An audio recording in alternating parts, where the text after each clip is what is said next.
Assalamualaikum warahmatullahi wabarakatuh. Kula nuwun rahayu. Para kawula-kawula, saudara-saudara suku bangsa Nusantara. Para kawula-kawula, saudara-saudara satu suku Jawa, dan para kawula-kawula suku-suku yang lain yang dimana berbehnika tunggal ika. Di episode kali ini kita ada di acara atau ada di diskusi, yaitu bedah mitos, dimana bedah mitos episode 1 akan membahas tentang mitos yang sudah meraksasa, tentang mitos yang sudah mendunia, tentang mitos yang sudah terbudaya, dan tentang mitos yang sudah terpelihara sejak kapan? Sejak era Mataram Islam. Mitos apa? Ada yang tahu? Mitos apakah yang akan kita bedah? Yaitu mitos tentang Ratu Kidul. Mungkin nama Ratu Kidul sudah tidak asing lagi di telinga kawula-kawula semua. Dan mungkin yang membahas Ratu Kidul sudah sangat banyak sekali. Sudah sangat banyak sekali. Saking banyaknya kawula-kawula semua, mungkin ada yang bosan. Kenapa sih harus Ratu Kidul terus? Nah, ini yang kawula-kawula semua tidak tahu. Bahwasanya Ratu Kidul bukanlah toko mitos belaka, bukanlah toko fiksi belaka, bukanlah toko budaya Semarang biasa atau budaya belaka. Mengapa hal ini demikian ada? Karena pada dasarnya ada dua sosok penguasa pantai selatan, yaitu kita kenal sebagai Ratu Kidul, yang kedua Rara Kidul. Nah, perbedaannya apa antara Ratu Kidul dan Rara Kidul? Hal ini sangat sederhana. Kata Ratu sebenarnya sendiri mengartikan rahyang tunggal, ataulah penguasa inti atau penguasa tunggal yang ada di suatu daerah. Kemudian makna kata Rara adalah seorang putri raja atau putri penguasa wilayah yang belum menikah atau masih terjaga kesuciannya. Ratu Kidul, rahyang tunggal Kidul, adalah pemimpin wilayah yang ada di daerah selatan. Kemudian Rara Kidul adalah anak dari pemimpin wilayah yang ada di daerah selatan. Seperti itu ya. Nah, pada era kerajaan Pajajaran yang saat itu masih bersatu dengan kerajaan Galuh, lebih tepatnya menurut catatan Pengiwa Penengen, disebutkan bahwasanya ada seorang dari keturunan Pajajaran bernama Prabu Munding Sari, di mana Munding Sari ini itu mempunyai beberapa anak. Di antaranya adalah Ratu Sudiwa. Nah, Ratu Sudiwa ini bertapa di sebuah gunung. Kemudian dia menjelma menjadi sosok lelembut pantai selatan. Namun, apakah hal itu benar adanya? Tentu saja itu hanyalah hiasan tutur atau refleksitasi atau referensi cerita tutur yang berkembang di masyarakat, yaitu di mana Rara Kidul berasal dari Pajajaran. Nah, kemudian di catatan Babat Nangkodoyong, itu dikatakan hal yang terbalik, yaitu kenapa? Pada tahun 1356 hiduplah seorang pertapa perempuan, di mana seorang pertapa perempuan inilah yang menghuni suatu gua yang ada di sebuah tebing yang menjuru ke pantai, dan di tebing itu ada guanya. Gua tersebut masih satu wilayah dengan kerajaan Nongkodoyong, atau bisa disebut gua tersebut masih wilayah kerajaan Nongkodoyong. Nongkodoyong ini mana? Yaitu Gunung Kidul. Kemudian seorang pertapa ini sangat ahli di bidang pengobatan, sangat ahli di bidang dunia pertanian, sangat ahli di bidang perairan. Bahkan Nongkodoyong pupuh 13.2 mengatakan bahwasanya wanita tersebut bisa membuat aliran-aliran air, bisa membuat sistem irigasi air, dan di mana mengambil sumber-sumber mata airnya berasal dari Gua Cermai. Begitu hebatnya seorang pertapa wanita tersebut hingga mendapatkan gelar yaitu sebagai Ratu Air. Dan Ratu Air inilah atau Rahyang Tunggal Tirta inilah yang nantinya masyarakat Nongkodoyong begitu mengagumi sosok pertapa itu sehingga masyarakat mengenalnya dengan sebutan Ratu Kidul. Kenapa?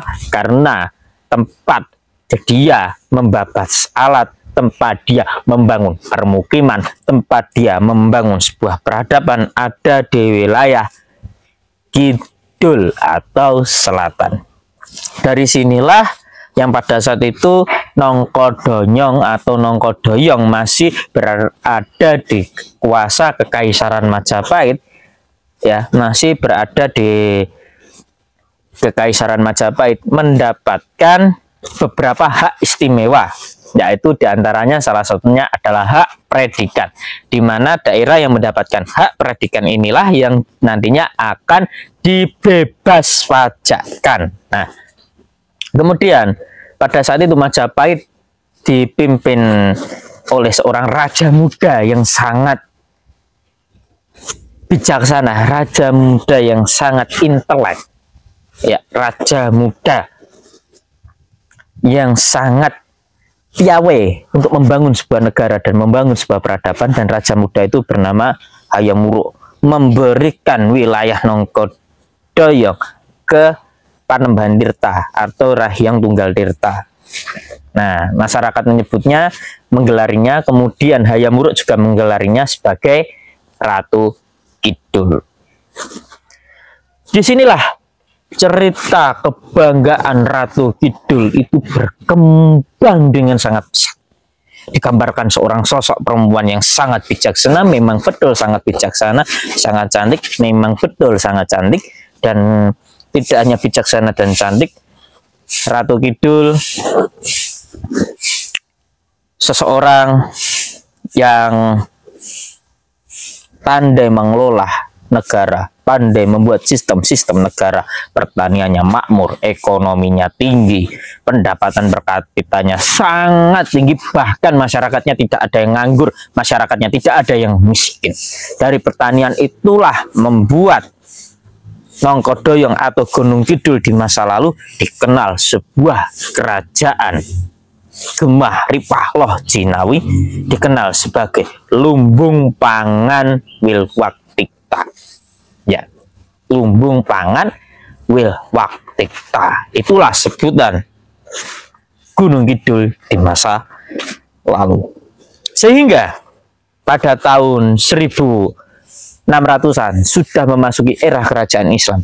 Yang dulunya masyarakat Jawa, Kekaisaran Majapahit yang bekerja sama dengan berkolaborasi beserta dengan kerjasama bersama untuk kejayaan bersama dengan Federasi Nusantara, selalu mengirimkan bahan-bahan alam, sumber daya alam yang sangat banyaknya, yang sangat berkualitas tinggi, dihargai mahal untuk diekspor ke penjuru dunia. Pada saat itu, para bangsawan Belanda, VOC yang penjajah dunia Nusantara ini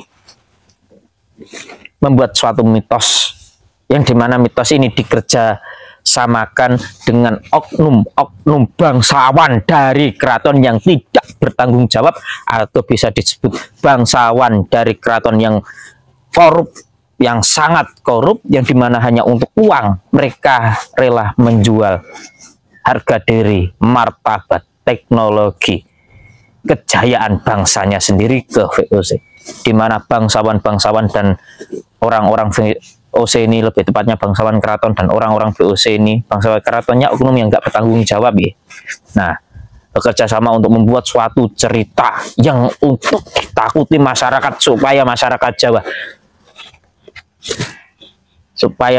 Jawa berhenti untuk melakukan pelayaran, supaya masyarakat Jawa berhenti untuk melakukan perdagangan ekspor, agar monopoli rempah bisa dikuasai oleh para VOC sendiri. Disinilah mitos Nyai Ratu Kidul dan Nyai Rara Kidul sebagai sosok penunggu gaib Pantai Selatan yang dipercayai sebagai salah satu 7 penjaga Jawa.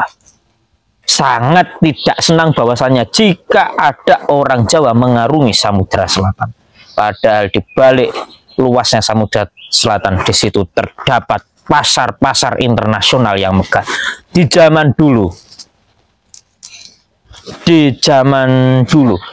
sebuah pantai yang ada di daerah Gunung Kidul atau Nongkodoyong, pantai tersebut bernama Pantai Jongke, berasal dari kata jong atau jungwok, berasal dari kata jung yang menjorok. Artinya di pantai tersebut dulunya ada pelabuhan-pelabuhan megah yang disandari ratusan kapal-kapal besar untuk melakukan perdagangan luar negeri dan Majapahit serta Federasi Nusantara.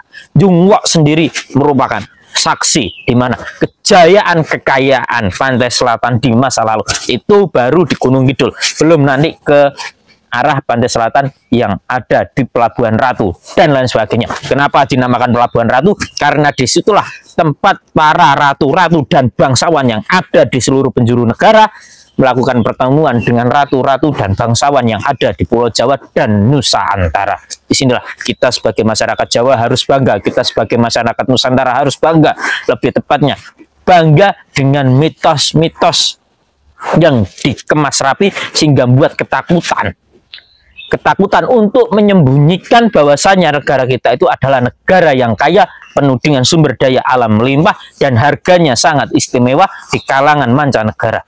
Marilah kita sama-sama membuka pola pikiran bahwasanya mitos Ratu Kidul, mitos Nyai Ratu Kidul dan lain sebagainya itu adalah merupakan hal yang membatasi kita di bidang budaya. Sementara budaya tidak akan memberikan batasan terhadap masyarakatnya. Dari budaya, masyarakat zaman dulu bisa kaya karena ada pariwisata. Dari budaya dan pariwisata, masyarakat zaman dulu bisa melakukan perdagangan ekspor dan impor di kalangan mancanegara, sehingga banyak peminat rempah-rempah di zaman mancanegara dulu sangat menggandrungi luasnya Mandala Nusantara.